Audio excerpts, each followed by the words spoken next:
Now, the worst experiences I've seen when we used to go to clubs or we're partying and someone would take some mushrooms and they saw devils and demons and people trying to attack them. It was like they were in hell for a long time.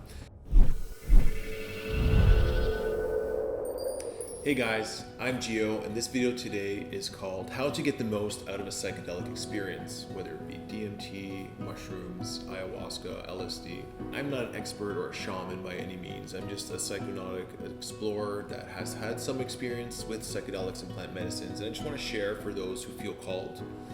I think that's the first thing I want to address is not feeling forced or pressured into any experience. It's something that you feel called to because you are exploring yourself, and I think that the decision to embark and explore your own consciousness should be a right of all human beings. So the way I view the psychedelic experience as a whole is really broken down to three parts which make up the entire experience, which is the preparation, the actual experience itself, and the integration. And so I would say missing any one of these key points is really going to affect what you get out of the experience. So set and setting are very important. The setting aspect is like where you're doing it. So what's the environment like? I'd say decluttered space, safe, comfortable. Just having a space you really can let go and surrender to the experience. If you need to make noise, if you cry or need to scream, just making sure all of that is in a place where you don't have to worry about that. So feeling comfortable in the setting that you're going to be in. Make sure you're doing the right set, the right setting.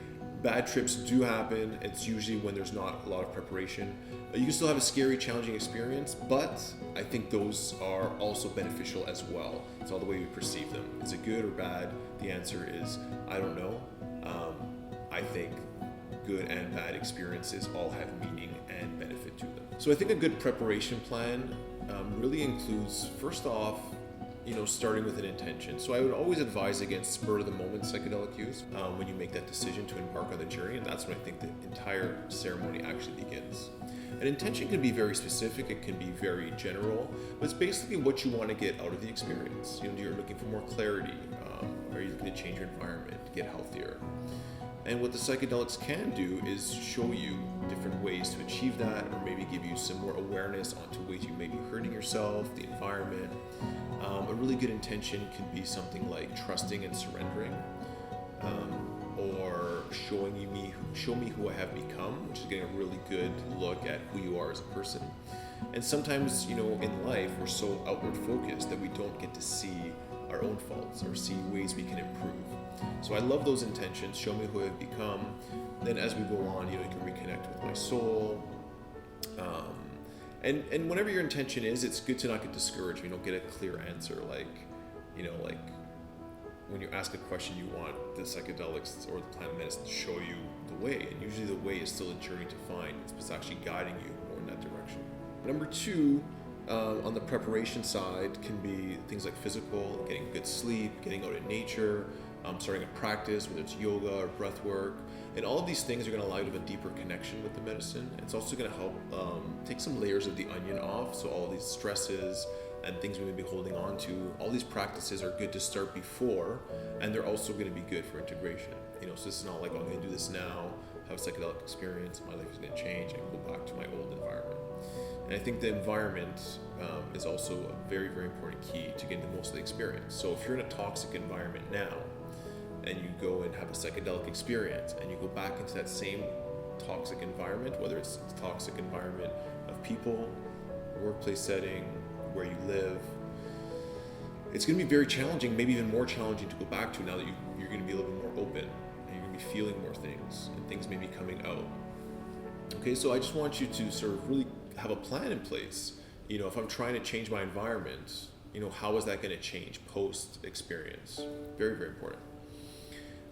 Also, be ready for, you may feel different. And I think the process of the plant medicine is, as it's cleansing or purifying, whatever you want to call it, things may come to the surface. So as they come to the surface in the actual experience and the weeks to follow, I wouldn't, or personally from my own experience, not looking at, things are getting worse, I'm feeling more. The whole point is to be able to process these things, allow them to come out, and to sort of try to let go of them and move on. And to see that usually a lot of the things that we perceive are not as bad as we thought, or we can take away the emotion from experiences where they just become things that happen where we can detach from the emotions involved. involved, so that every time something happens in our life that resembles maybe a trauma or a bad experience, it's not like we're reliving it. It's like, okay, yeah, I learned from that. So I don't want to get too much into analyzing experiences here in this video. But what I'll also say is, when you're in the experience, so the day of or the days coming up to, is to try to already get into that space of getting out of your routine, slowing down. For me, I love to go to Costa Rica where it's legal to do ayahuasca, or other places where it's legal, so I can get myself out of my environment and really focus on the work to be done. And this is really important. So, maybe not working the day before, the day of, getting out of your environment, slowing down, meditating, and just really focusing on your intention. So it's really, really important. Diet is also important. I always say to eat as light as possible. For me, it's more vegan, less processed food, something that's healthier. Obviously no other drugs or alcohol or anything that's going to lower your vibration.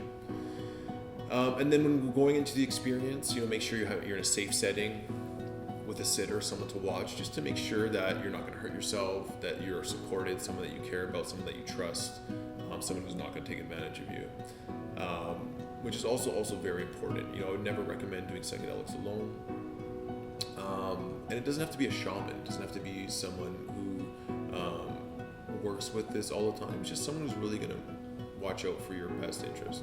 And I'd always recommend not to interfere with the experience as well, to let people have their experience, not to pry, not to ask questions, to let you have your experience, to know that you're safe, and to go through it. When in the experience, for me, it's always to surrender, to trust, and to breathe. So breathing is so important. We have some breathwork courses online you can take. So 7-day free breathwork course, elementalacademy.org. But for me, in the psychedelic experience, it's about calming the breath down. It's not about taking deeper breaths. Sometimes deeper breaths will excite you. It's more about just relaxing the body and slowly exhaling. Sometimes you'll feel shaking, sometimes you'll move a lot. And these are all ways of purging, releasing energy, sweating, crying, vomiting, going to the bathroom. So it's always good to try to relax the body, be present, and not try to escape. And if something scary comes up or that's challenging, my recommendation or what I do is I try to sort of just see it for what it is, not to run away, not to not look at it. Say, okay, I've chosen to embark on this experience because I want to change, because I want to better myself. And if something scary comes up, this is an opportunity to conquer that fear, to learn something new about myself. What I found is if I get scared and I try to look away or avoid or think of something else, things get crazier, or it's trying to get my attention more, or it gets more challenging. So just letting go, trying to remember that I'm in a safe space, and allowing the experience to unfold. Also about the experience is making sure you're not doing anything right after, having a lot of time to integrate, to rest, maybe taking the following day off as well. Integration is so important for a psychedelic experience, like I mentioned before, not going back into the same environment that might have caused you to come into have this experience. But maybe a shift in perspective can change the way you see your environment. Okay, and things that come up that don't make sense in the experience, I wouldn't worry about trying to figure out what does this mean? How do I apply this to my life? Just give yourself time to sort of make sense of it. And even if it never makes sense, you may just feel different, you may feel lighter. Sometimes a psychedelic experience, from what I've learned in my experience, you're going to see things that don't make sense, but that's just your mind just reprogramming itself. That's maybe what it looks like for new neurons or new pathways to be created. You might see some colors, you might see some memories or a vision of something.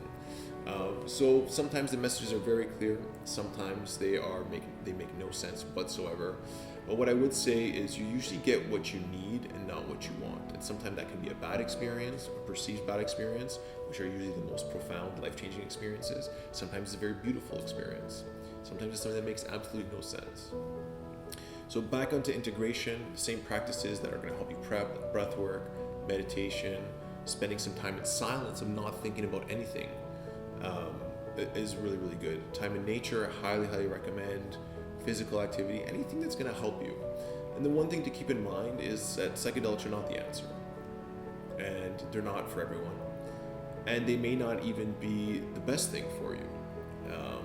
I see them as a tool that's going to help on your journey. It's going to help for more awareness. And more self-awareness allows you to sort of make better decisions along your path.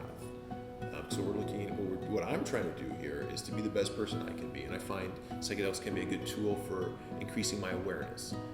When you start looking at them as the answer for all your problems, that's when you can start having problems with them.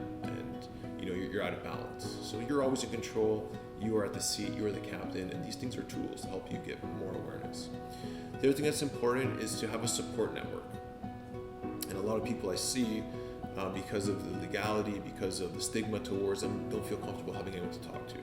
Join a men's group, a women's group, a psychedelic community, or a forum where you can share your experiences, where you can talk to people about how you feel. I think being in a community and having the outlet for self-expression is one of the most important things that we can do as an integration program. Just having someone to listen, not even giving advice. I would actually shy away from getting advice. But if you have good friends that know how to ask the right questions for you to dig deeper, you have all the answers within you. So a good coach will ask the right questions. And in some of the men's groups and women's groups we're creating, we're teaching people how not to give advice, but how to ask the right questions and be supportive. So, I think that wraps up the main points here. I didn't talk much about diet. Look at all the contraindications for the psychedelic you're taking. Some of them are very specific. Some of them are more open to different types of diets. Trust yourself, follow your intuition, always be safe, do your own due diligence, do your own research. Never listen to anything I say as the absolute truth. Find your own truth. If it resonates, do more research until you feel comfortable. So be safe out there, guys. Love you. Thank you so much for watching this video. You can check out some of our other videos. Do the Breathwork course online, elementalacademy.org. Thank you for those who are liking and subscribing to this channel. Also made a documentary called Psyched Out that talks about people's experiences, legality, all different aspects of the psychedelic experience and culture. So check into that. Thanks again, and hopefully I'll see you soon.